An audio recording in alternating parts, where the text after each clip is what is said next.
Welcome to Synthaholic Games. This is your host, David Duncan, and with me is... Brian, and once again, I'm surprised that we're starting.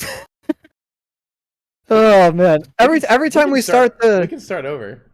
no. This is authentic. We got to keep it. It's like every time you don't say like we're starting or anything. You just start going. Oh man, I'm like reading an article. Anyway, we're here again. We're talking about video games. We do video games here in this part of the our lives. We talk about video games. Yes. Video we do. games. Absolutely. So, this week, Brian has found yet another article on... Oh, I did? On Atari.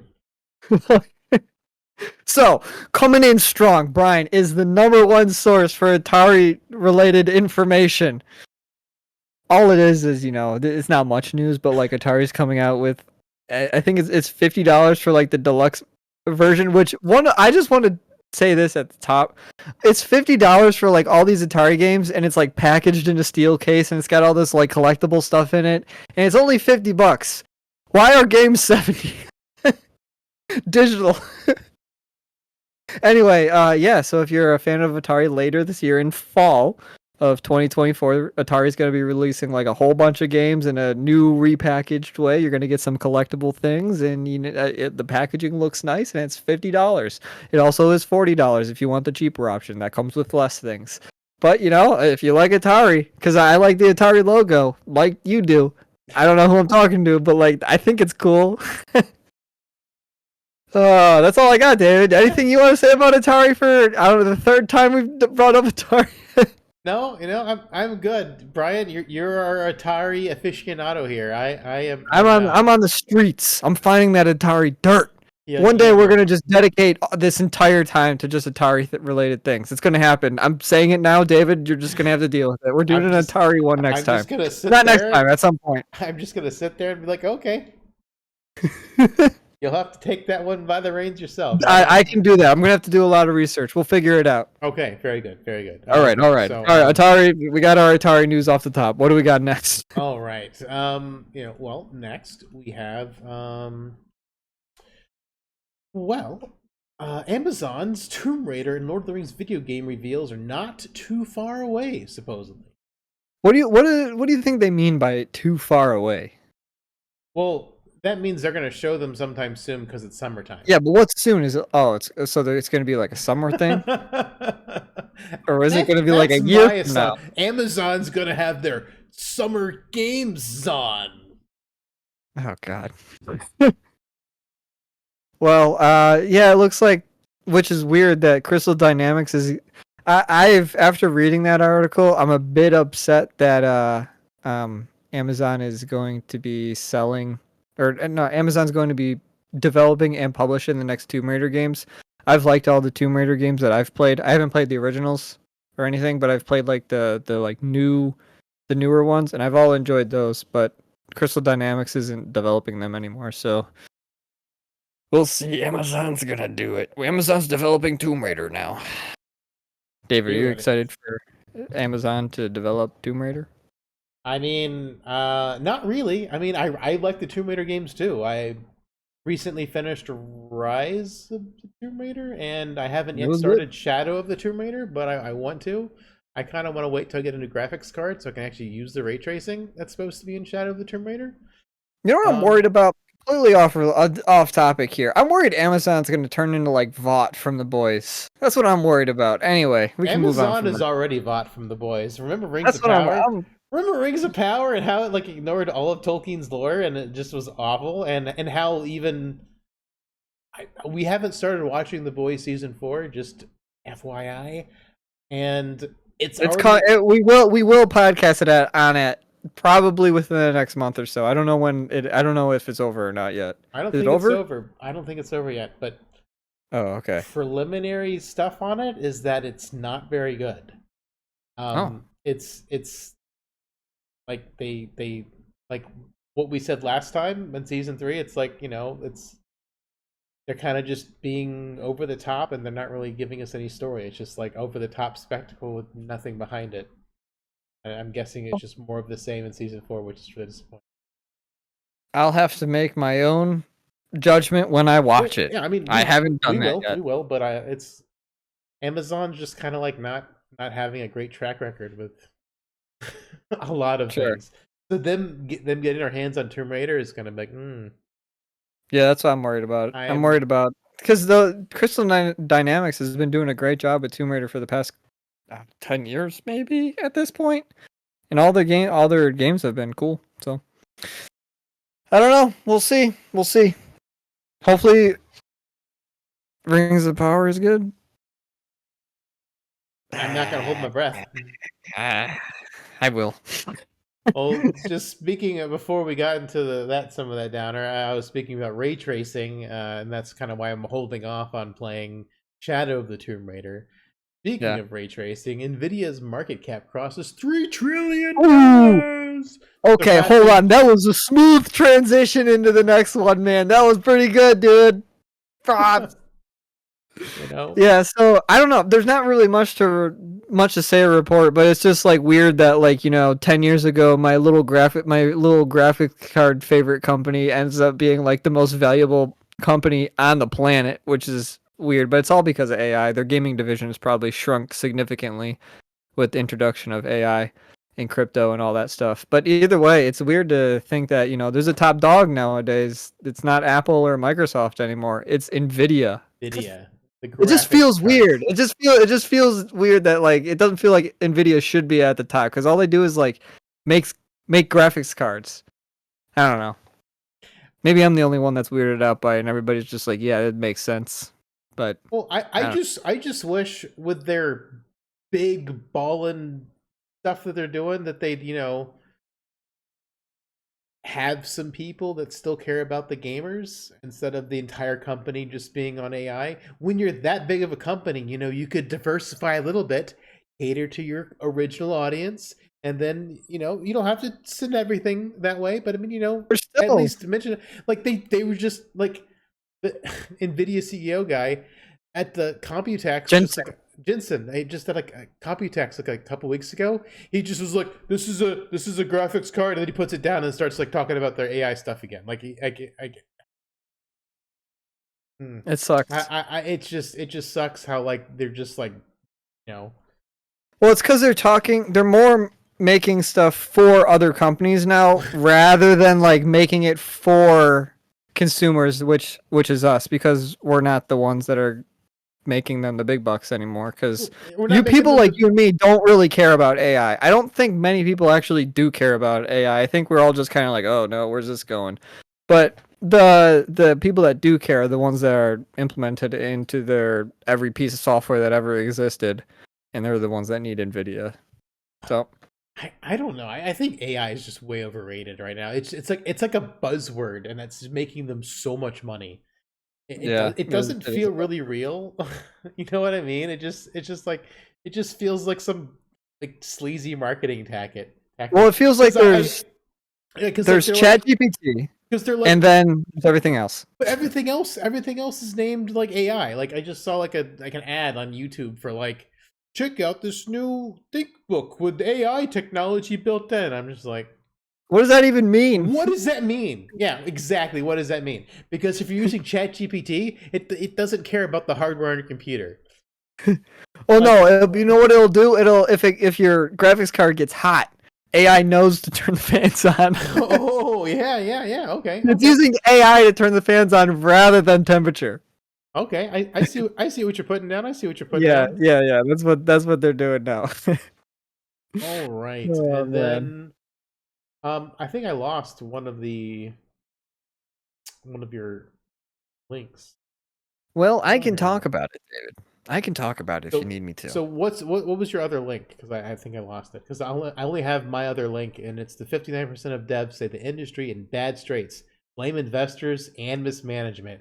And oh boy, I'm glad the devs are also saying this, because this is basic. I mean, I haven't said it in exact terms, but I mean, yeah, it makes sense because all the investors want money go up, and which means they're just shoving microtransactions and garbages into video games.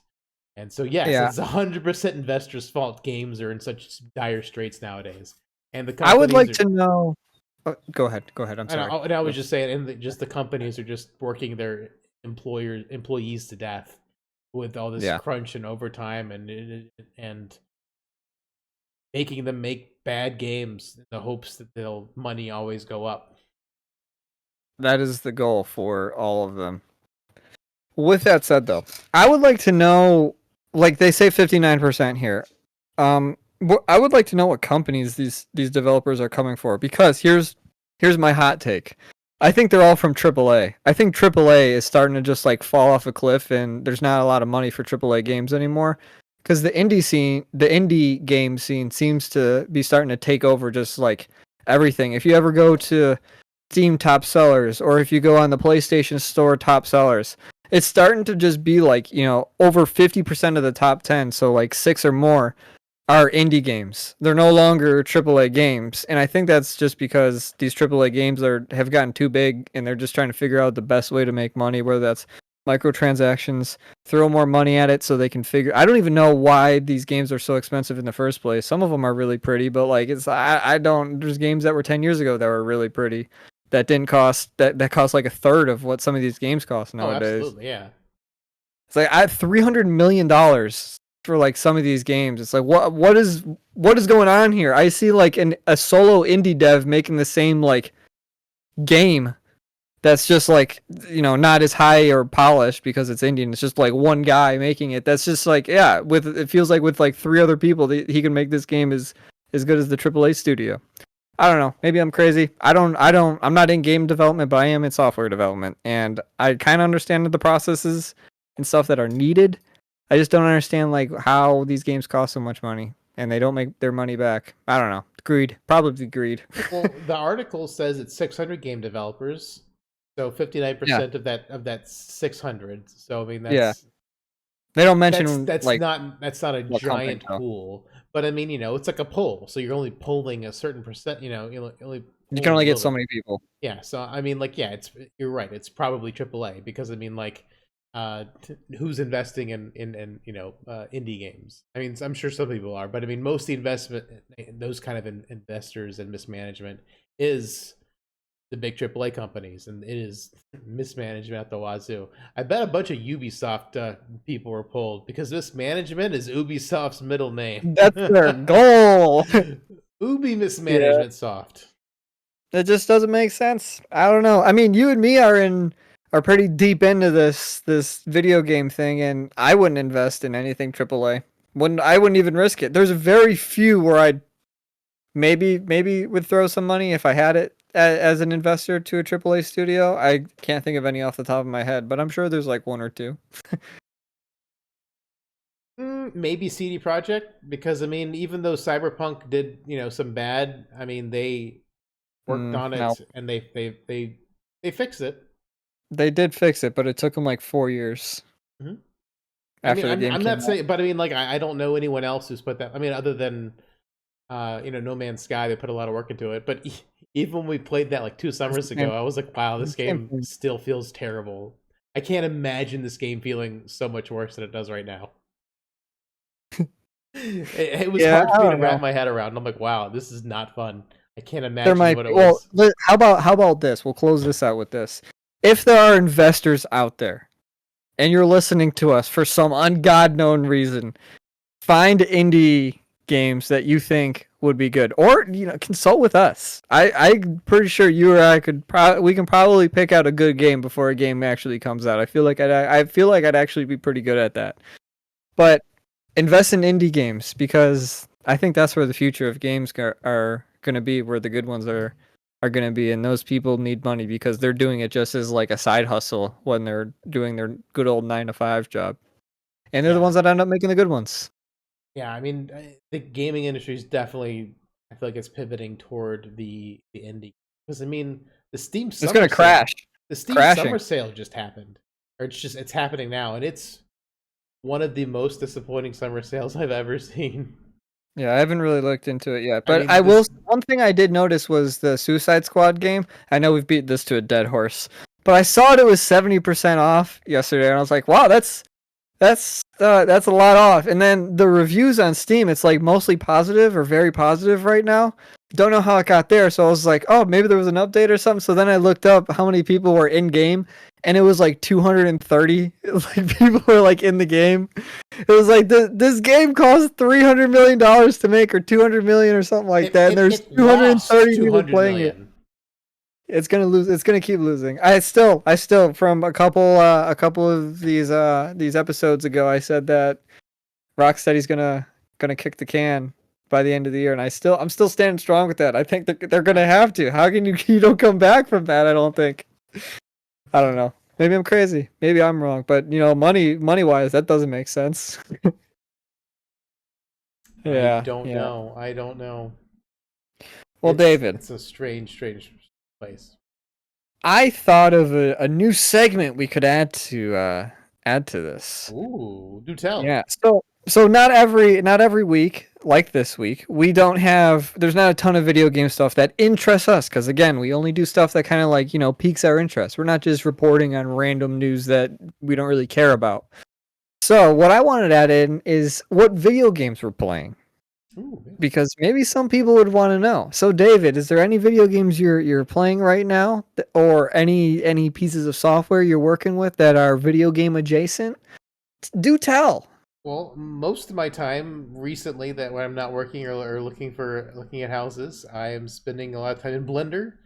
Blender, hard surface modeling and animation is kind of what I'm trying to work on right now, with some cloth physics simulation. And when I'm not spending my free time beating my head against Blender and not getting anywhere, I'm still working on Stellar Blade. I'm at the point of no return, and I'm looking forward to getting through that. And then once I'm done with that, I'm probably going to hop back into Horizon. I actually played a little bit of Horizon Forbidden West last weekend, but my muscle memory is stuck on Stellar Blade. So I keep pressing the big touchpad to like do the scan. Yes. And it kept opening up the map, and I'm like, oh my gosh. I gotta. do that. I was like, I have to put down Horizon until I'm done with Stellar Blade, because the muscle memory is not. It just ain't there. It's all the buttons are moved around,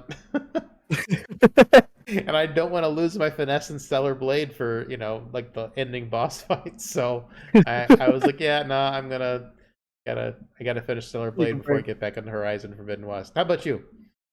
Well, I just finished Hollow Knight from 2017. It was a hard game. That's a hard one, but I did end up beating it. I did enjoy that game. I got the second ending, not the first ending. So anybody who's played Hollow Knight, the second end. There's like 5 endings, but like I'm not good enough to like want to go for like all 5 endings or whatever. So 100% in the game? What? No, not that good. So I got the second ending, and the game I'm playing right now is Elden Ring.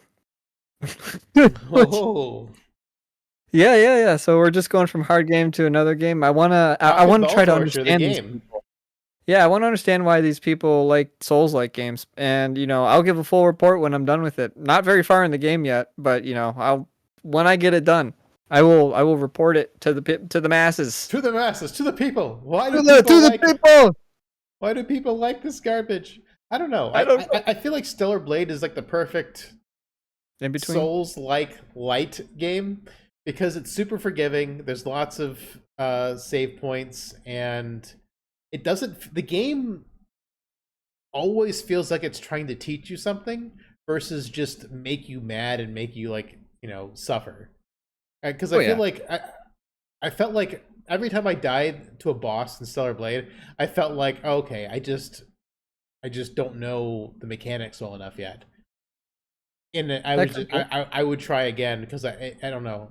It felt fair. Like I don't know. It is fair. I know what you mean. For anybody, I've already played and beat Stellar Blade, so I know what you're talking about. So it was a good. I think it is the perfect in between. I wouldn't want it to go like any more punishing than what it is right now, though. Well, yeah, I mean, I don't want to play a game more punishing than Stellar Blade. That's why I don't really want to play a true Souls-like. But Jedi Fallen Order was kind of like this too, where it was like, actually, I think it was a little bit more aggressive. Was closer to Souls than even Stellar Blade was. Yeah, it was. Yeah. and it was this really frustrating parts in that. But Stellar Blade, like I've never gotten like just really mad, and the game is like open ended enough so that when there was one boss I was having trouble with, I just went around, got more upgrades, and came back, and I was able to beat it. Yeah. So I don't know. I didn't feel trapped, and I didn't feel punished for failing in that game. Every time I died, I was like, yeah, I definitely I was on me. That was on me, not on a weird mechanic in a Souls like. Yeah, because I mean the game feels fantastic. Like whenever you get those punishing, combos, whenever they open themselves up and you pull them off, like it's like, oh man, it's so satisfying. Yeah. Yeah. Yeah, so I Oh, really like that, and I don't know, even watching people play Souls games, like they don't have any kind of like finesse like Stellar Blade had. Stellar Blade just no. oozes style, like Bayonetta. Like both those games have like style the nines. Yeah, style game. Well, that's. I mean, yeah. In terms of combat and stuff, it's the Bayonetta and Stellar Blade are kind of the same. Yeah, I mean Bayonetta like turns it up to like 11, but Stellar Blade's like a solid 9 on style. Yeah, yeah, yeah. And for beat 'em ups, I'm just for beat 'em ups. Those two games are pretty similar in terms of that kind of thing. Yeah, But yeah, I love the style of both of them. I that need more. I need more stuff like that. I really hope they make a Stellar Blade 2. I heard they sold I think over 2 million copies already, or over 1 million copies, and they're talking about doing a PC port, which I'm all for because that way we can get more modded costumes. oh I'll man. play the game again. I'll play it again. I'll do it to support. Oh, I will buy the game again at full price for them because they made a fantastic game. And considering like Korea doesn't usually make AAA games, they pretty much just make mobile games. They did a phenomenal They're job. very good at mobile games. They got that mobile game thing on lock. I mean, They the know what's going Shift on. Up's got Stellar Blade on lock. I mean, could be a better Well, I mean, story, they're the ones but that. I don't know. Oh man. I'm Yeah. pleased. I want more of that. Yeah. Well, that's our video games. That's our video games. That's the new segment. That's it right there. Yeah. What are we doing? What are we doing? Yeah. Email David at synthaholics@yahoo.com. And why don't you leave a dang comment below the like button on what games you're playing? Yeah. And Let then us know. I'll tell you why. Well, I'll tell you. I'll figure it out. I'll tell you why you are either right or why you are wrong in your choice of game because I know all of them. All right. So You can't find a game that I don't know about.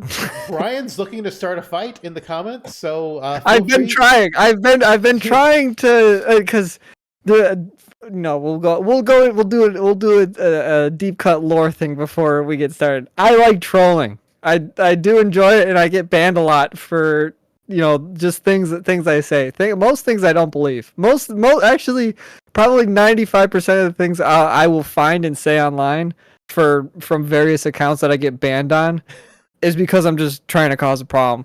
So if you want to go in the comments and start a problem with me, I'm more than happy to. Just know, don't take it personally. I'm just having fun. So the madder you get at me, don't be mad because I'm not mad at all. I'm just doing it to try to make you mad. I have a condition. So yeah, when we played back when we played Overwatch together, Brian would do voice modulation and clown music to the people in chat. I got told to kill myself quite a few times. People friend requested him just to ask him to kill himself. Oh yeah, Oh, yeah. man. So if that was you, leave us a message in the Yeah, comments. please below. go. Leave a message. I'll love to start. I'll hit you with like something you won't expect, and it'll make you angrier. And you know what we'll end up doing is you'll end up hating me and telling me to stop doing this, and that's only going to make me happier. Brian feeds off your tears. Anger makes me stronger. All right. Oh man. Well, that's Synthaholic Games for end of June, early July. I guess it'll be out in early July. It'll be out early July. It'll be out on the 3rd of July. So watch it then. I hope you like our clickbaity thumbnails, because that's all Brian. I'm working on it. It's gonna get worse. More clickbaity, that is. Not better in terms of quality, just more towards clickbait because I don't know. I'm having fun with it. Yeah, that's how Brian likes to roll. So we'll see how that keeps going. They've been pretty fun so far. So Well, we did talk about Stellar Blade and Bayonetta today, so we'll see what Can we make Bayonetta, Lara Croft, and Eve scissor a three-way scissor on the? I don't know. You know what? Maybe it's possible. Maybe it's possible. I don't know. We'll find out. On the cover. I actually, now that you said that, I have an idea. All right, can't wait to see where this is going. All right, and I'll just say 2B Near Automata too, just for. Oh boy, okay, no, so don't do. No, I think this only works with 3. We can't do 4. Okay, all right. Anyway, I've been David. I'm Brian. This is Set the Holic Games. We'll see you next time.